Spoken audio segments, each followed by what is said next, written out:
But let's just prepare ourselves as we just come to the passage together.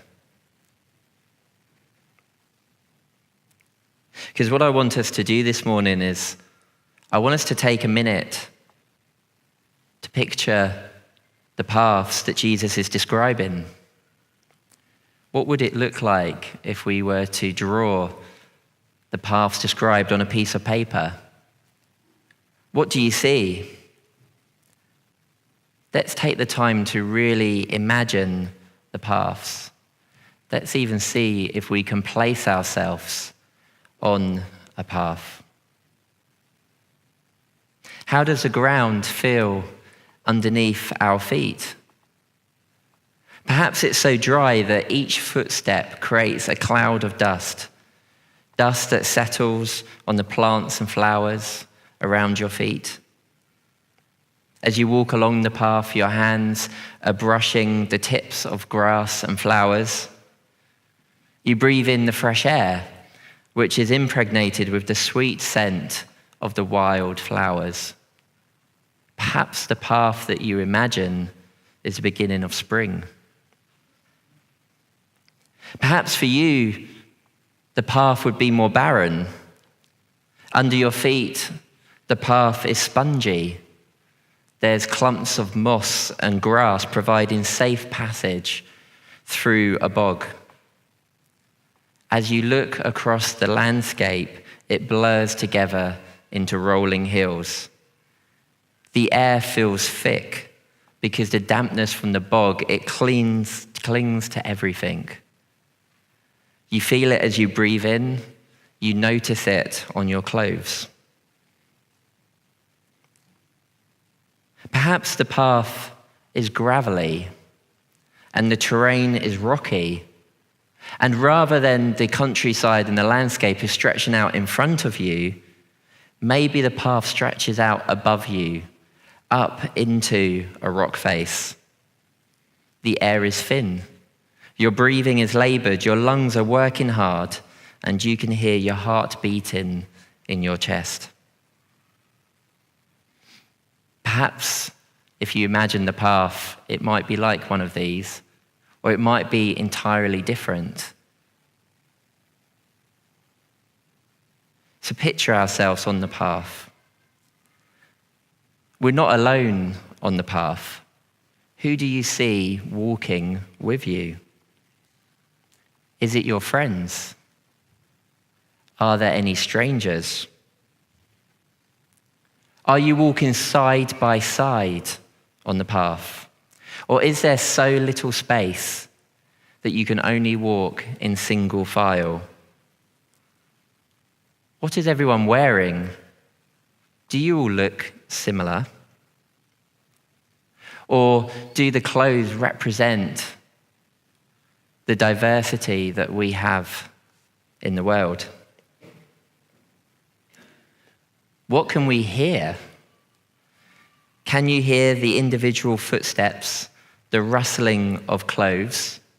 Or perhaps you can't hear that because there's too much talking. Or maybe you can't concentrate on what you're hearing at all because you're just struggling to catch your breath as you're doggedly doing your best to climb the steep path with your head down, focused on the goal that you're aiming for. Picture yourself on your path.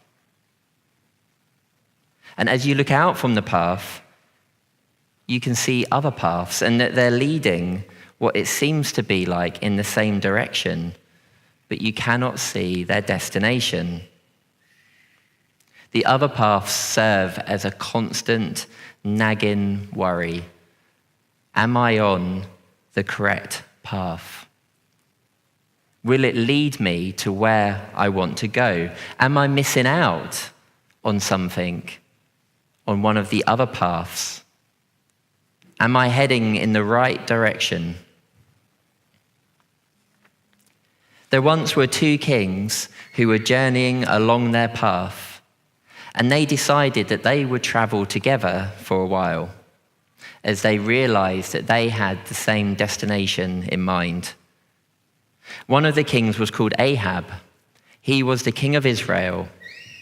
Israel, the people of God.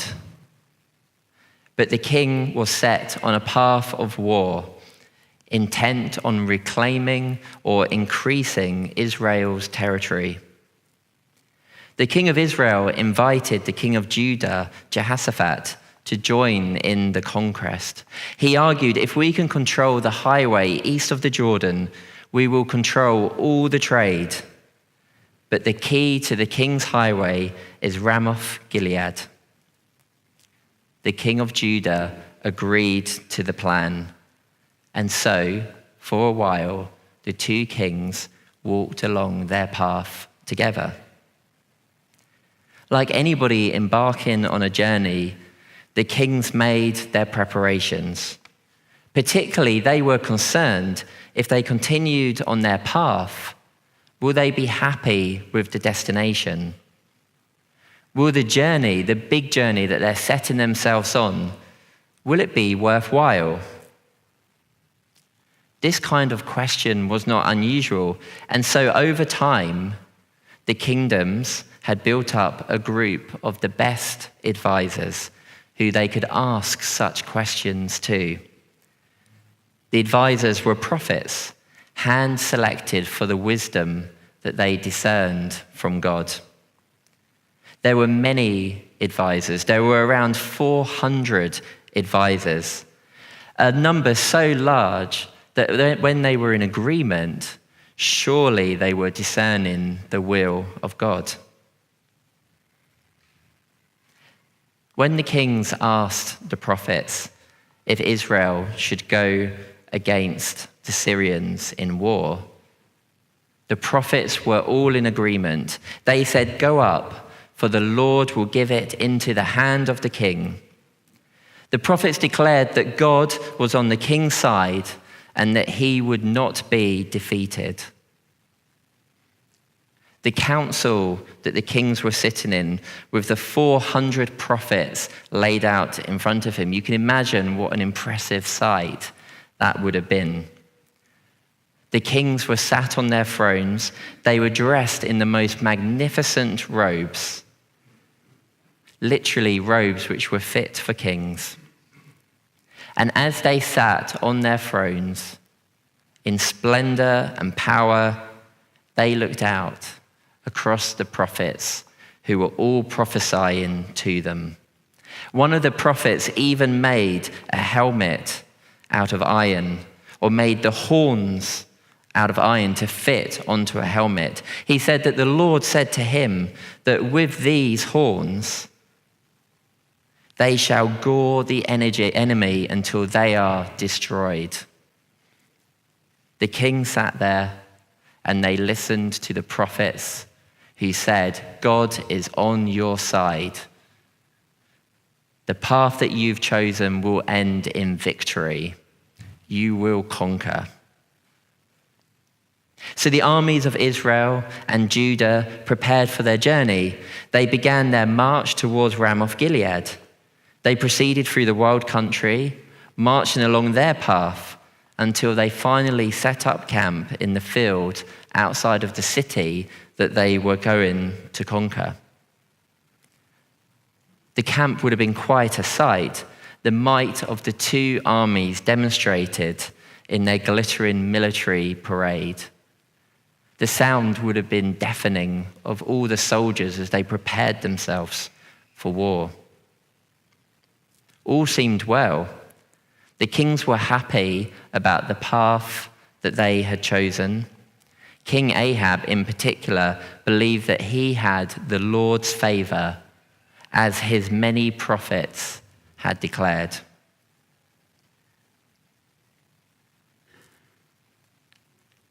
As we stand on our own paths, are we happy with the route that we have chosen? Perhaps we feel like the kings.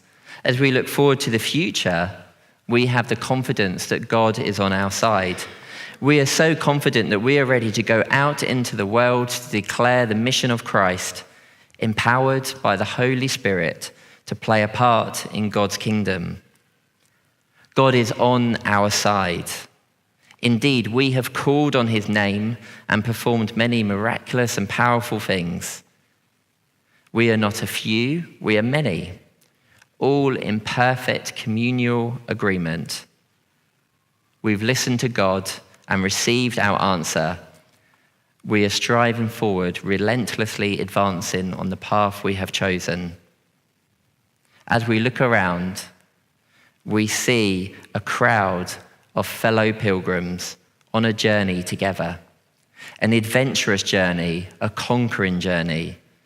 We feel strong because there are many.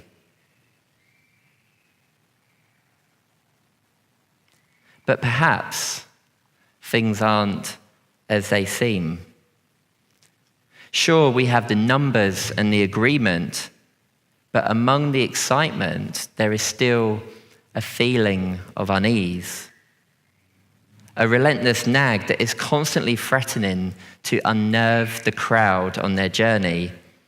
A quiet echo of a voice, an echo of the voice that was repeated from the time of Adam and Eve. It was heard again during the time of King Ahab. A voice which we continue to hear today.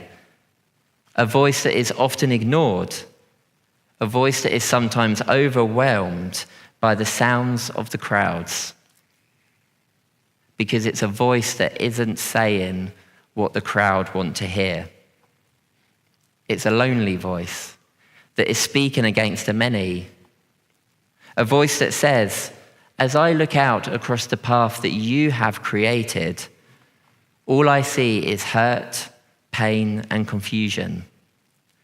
It is not the path of the Lord that I see, it is a path of self-deception.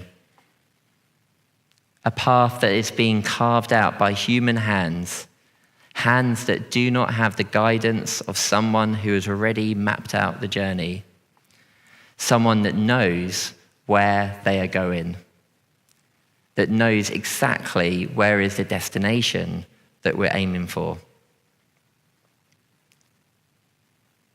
During the time of King Ahab, the voice was there, quietly echoing, being drowned out by the sounds of the 400 prophets. But this person was also a prophet, but what he said wasn't in the king's favor. The prophet's name was Micaiah, and the king said about him, I hate him, for he never prophesies anything favorable about me, but only disaster. The king didn't want to hear what Micaiah had to say. He had his 400 prophets, and they said exactly what he wanted to hear. The future that Micaiah was prophesying, that was envisaging, that was not the future that the king had for himself. The king much preferred the many prophets that were in agreement with him. But Micaiah, the prophet, was given a different vision. Rather than an army marching together, he saw a community that was scattered. A community that was scattered across the mountains. A community that were like sheep without a shepherd. A community that were merely blindly following each other. No one sheep with a clear vision of where to go. The Lord said to Micaiah, they have no master. They do not have a shepherd that is showing them the way. And sadly, rather than taking seriously the warning of the lonely prophet, the king placed their faith, the kingdom's faith, in their own strength, in their numbers, in the path that they've created for themselves.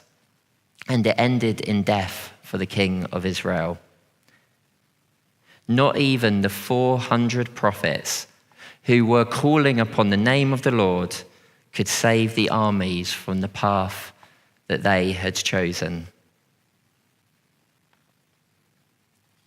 As we come back to our paths, as we again feel the ground beneath our feet, So then how do we know that we are on the right path? How do we know that we are heading in the right direction? Is it because we're all in agreement? Is it because there's a large number of us who are all bolstering up each other's idea of what is the best way forward? Ahab and the many prophets, they deceived themselves into thinking that they were on the right path. But in reality, they were the blind leading the blind. And sadly, this is still the reality today. We are all constantly at risk of deceiving ourselves that we can create our own paths in life. These paths are usually the most attractive looking paths, the broad paths that look like they are leading in the right direction. They might even be busier than the alternative paths, but then again, anybody which is involved in any sort of mountain walking or any sort of walking would realize that paths can be deceiving. Even today, with the vast amounts of information at our fingertips, how do we use it? We use it so that we can accumulate information which suits our own desires. I do it myself. I often search Google looking for the answer in the results that I'm wanting to see. You go through pages and pages until you get to page 20 and you find that website that confirms the point that you was trying to make. We use that information so that we can deceive ourselves.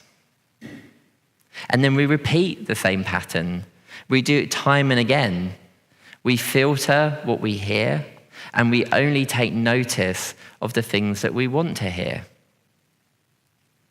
From the time of the kings to the early church, even when Paul warns, for the time is coming when people will not put up with sound doctrine, but have itching ears.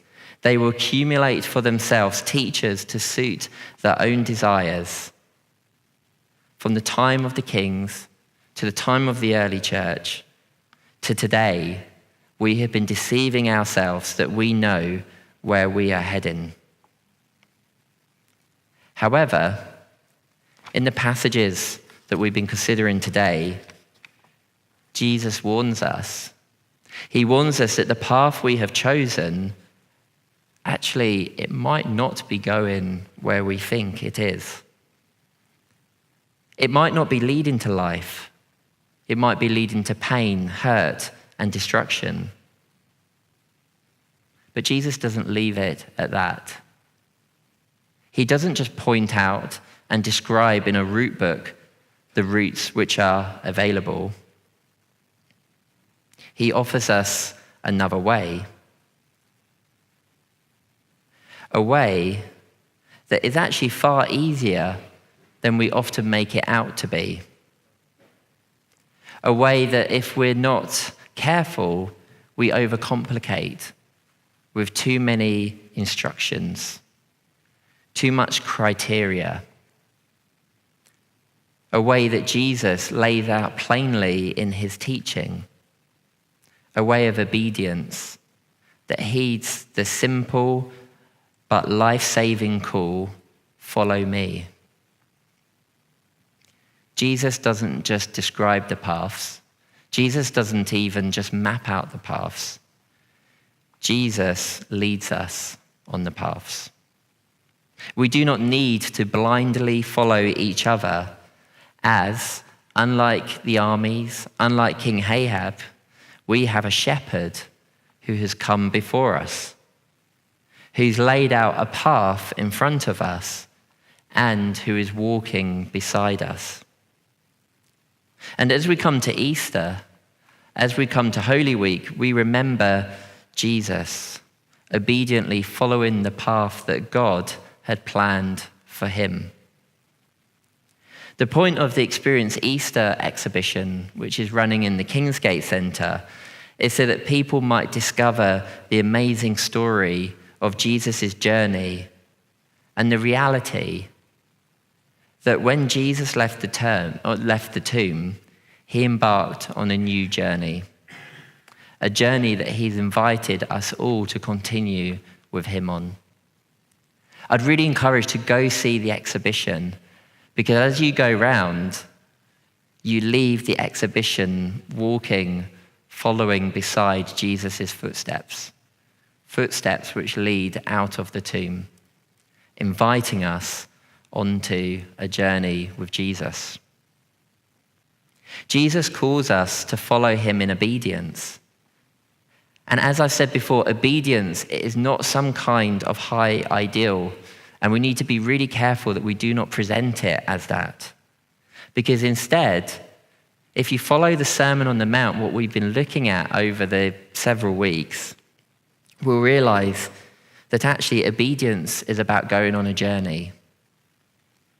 It's about going on a journey which delivers us into the presence of God. It is a journey that as each step that we take in obedience, our relationship with God will be deepened. And after each step that we take, we will find that we'll be letting go of things, the things which are trying to pull us into different directions. It is a journey that we walk together under the guidance of our shepherd. A journey that we find by faith, that we follow in obedience so that we might find life.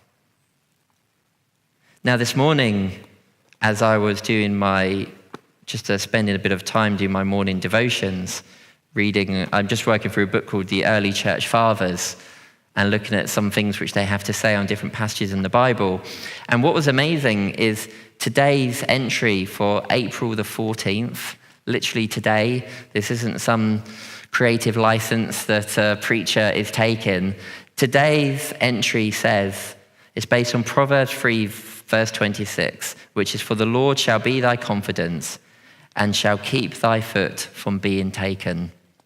And what it says in the second paragraph, he says that whoever belongs to God and worships him rests on the truth of his hope, grounded in the tenacity of his faith, and is therefore unshaken by the assaults of this world and this life. Although the vine fails and the olive is without fruit, and the field withers, scorched with grass, fading from drought, what is this to Christians? What is this to God's servants whom paradise is summoning, for whom all the grace and plenty of heaven's kingdom is waiting? They always triumph in the Lord and rejoice cheerfully in their God.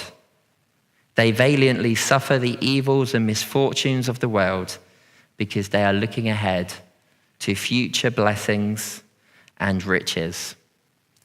It's only when we arrive in God's presence that we, who have renounced our earthly birth and are new created and reborn by the Spirit, and live no longer to the world, but to God, will receive his gifts and promises.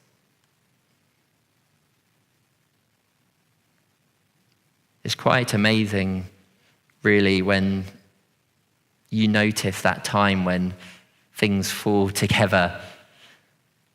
Because I'm sure this is what's happening all the time, because God's always at work. Jesus is always on a journey with us. But every now and then, you notice the reality of that a little bit sharper. Maybe it was saying to me that I didn't need to prepare this whole talk because I had it written down in a paragraph in here, but perhaps not. I think it just reinforced the reality that Jesus is inviting us on a journey of obedience, a journey that we find by faith, that we follow in obedience so that we might find life.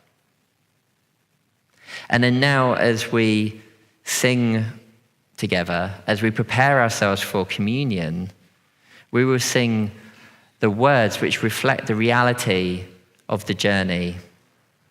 Words which say, "I will sing the wondrous story of the Christ who died for me, how he left the realms of glory for the cross on Calvary. I was lost, but Jesus found me, found the sheep that went astray, raised me up and gently led me back into the narrow way. Days of darkness still may meet me, sorrow's path I oft may tread, but his presence is still with me. By his guiding hand I'm led.